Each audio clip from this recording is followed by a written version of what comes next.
James, your reaction tonight? Hi, Sarah. Noreen, solidarity, sister. I feel your pain. I'm angry. My head is literally in my hands. And I just feel that Bury is the victim of a joint enterprise crime.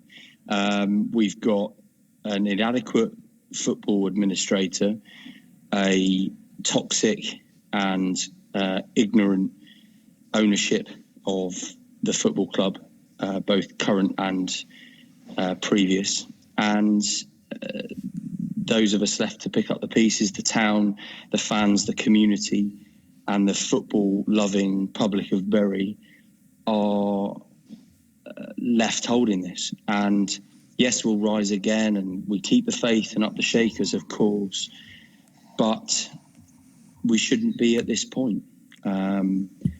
I have been disappointed is a great understatement in the lack of lateral judgment, lateral thinking, creative thinking, new precedent. We are facing unprecedented times, and yet there is no precedent now being set. We are in new territory. There is no new territory being set as to how we deal with that, and the response has been wholly inadequate.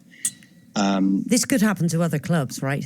Of course it could, which is why the outpouring for our support and the campaign and the will behind us has been so incredibly strong and incredibly powerful and inspiring, because every one of a football fan, particularly of a lower league, recognises of the sort of the saying of "by the grace of God go I" and my club. And that's the situation we've got. But look, Sarah, I want to just point out a few inconsistencies here. Mm-hmm. The English Football League initially were reluctant, but then subsequently gave us an extension of a deadline of 1 working day over a bank holiday weekend, 1 working day. They themselves determined that to be an exclusive dealing with 1 bidder, knowing that there are multiple bidders, yes. 3 of whom came forward as recently, 3 of whom came forward recently as this afternoon, but it was too little too late. So why have they done that? Why have they then expected a credible bidder to turn around 6 years of mismanagement that they are partly responsible for overseeing or correcting in due course? And they don't, they let go. We have a football league with wages that outweigh turnover, that outperform turnover, that are too high in proportion to the turnover that they preside over. And that is not just exclusive to Bury, that's a universal experience. And so why is this being allowed to happen, James? Sorry, Sarah, but just finally on that inconsistency point. Now a situation where the EFL determined, I've no problem with our brothers and sisters in Bolton. We rival each other on the pitch when we're playing each other and everything else. But look, you can't have a situation. Bolton were allowed to start the season, and that was a wrong judgment. Bury were not allowed to start the season. That was a wrong judgment, actually, I think, as well. And now we're in a situation where Bolton now gets 2 weeks served at the same state of affairs that Bury is now at. Where is the consistency here? You know, it is just wholly inadequate. And that is even before you consider the gangsters, the financiers, the corruption at the heart of some of the debt structures in this club.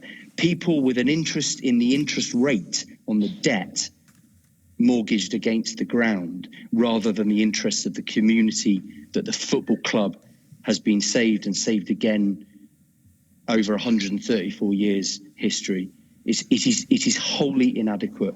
And you know, I spend my time on 5 Live committing to parliamentary due process and recess, and it's coming to an end. I have spent 4 months with friends, with family, and the wonderful people of Forever Bury and the Supporters Trust and fellow MPs.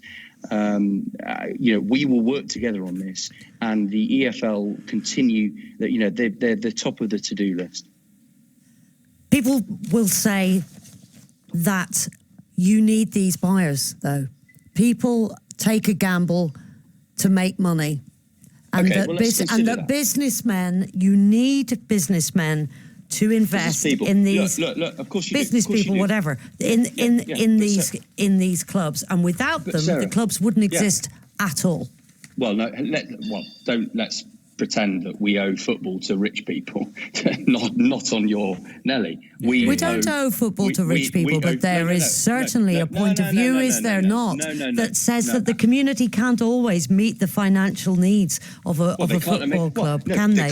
So you do need independent finance, don't you? Well, okay, let's come on to independent finance. But they can't meet the needs of 140% interest rates on loans that are debenched against a club, that cripple the prospects of a football club, despite hours from promotion to League One, despite 134 years, despite winning the FA Cup twice, equaled only recently by Man City in a 6-0 final. Despite all of that, okay, it is the indebted nature of individual men in this case that have mortgaged the history, the present, and the future of the football club for their own financial gain, and that is the situation that faces lower league football in this country far too often. But let me just add to that point.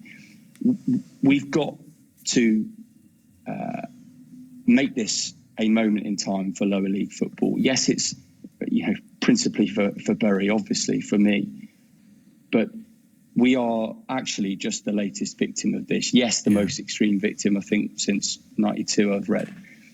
But we can't have a scenario where, there are clubs that I know that have spoken to me that are a kind of, a run of a few games or a default on a mortgage repayment away from being in a similar boat. And so let me just address the independent finance thing. Of course we need independent money in football. But look, let's deal with the credibility factor here, okay, and the gap between credibility and reality. There needs to be some precursor or pre-qualification to the rights to own a football club in this country. You cannot just stride in, announce to the EFL that you're now the owner of a club and buy it for £1. in a town that you didn't even know had a football club until you owned the club, right? So let's have a pre-qualification test. The fit and proper person test is not fit and proper as a test. The administrator is being found wanting, though I admire the individuals involved. There is an institutional failing in football governance in this country. And that is what we're facing now. And the impact of that is a town, the Bury, that has suffered from austerity, that has suffered from 10 years plus of neglect as a town in the shadow of Manchester, in Greater Manchester, that has a great deal to offer, has now lost a force of influence, of economic, of cultural what capital. I wanted to get on to. James, if I may, just simply because we only have about 5 minutes or so left. I wanted to bring Noreen back in, and you stay with us as well, if possible, and just talk about what the next steps are. I know you're only just starting to come to terms with what has just happened, but at the same time, you've been preparing for the worst case scenario too. So what do you think will happen next? Noreen?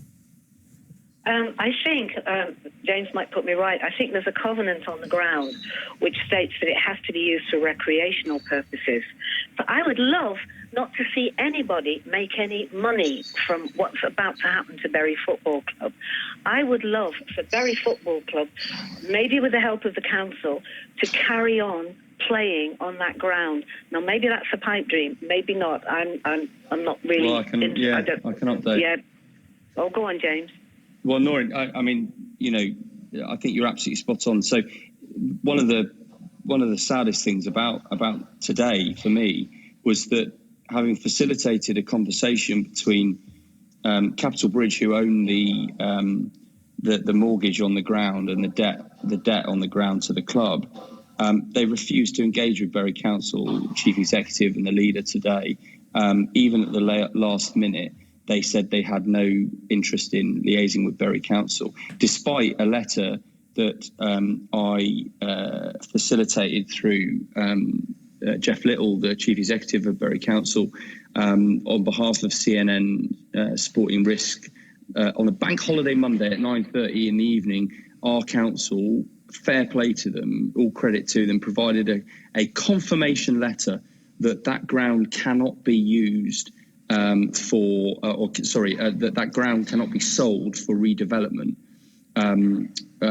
under sort of natural circumstance or sort of general circumstances rather. So they are well clear. They're well. It is well understood by the parties that provided the block to this that they cannot go on and do anything else with it. So I don't know what their end game is. Okay. I just want to put this text to you very quickly. Bob in Beckham says, legislation along the lines of Ofgem is for the birds. The idea that UK taxpayers would underwrite private football clubs or supervise and regulate owners is a total non-starter. The fact is that pro football clubs in lower leagues across Europe go bust every year, including in countries such as Germany, which has got regulatory powers. They just don't work. James. Well, sorry, who was that text That was from? Bob just texting. Bob. Okay, welcome to the debate. The reality is that the CVA, the Creditors Voluntary Agreement, that has just gone through on current regulations by the current owner of Bury Football Club, means that the HMRC get 25 pence in the pound that is owed to them in taxes. So the taxpayer has already paid for this failure under the current ownership. So let's have an informed debate. Let's have a frank debate. I'm not expecting taxpayers to stump up for it, but let's actually find a way in which we don't get to a point where taxes are the first thing that we lose when clubs fail.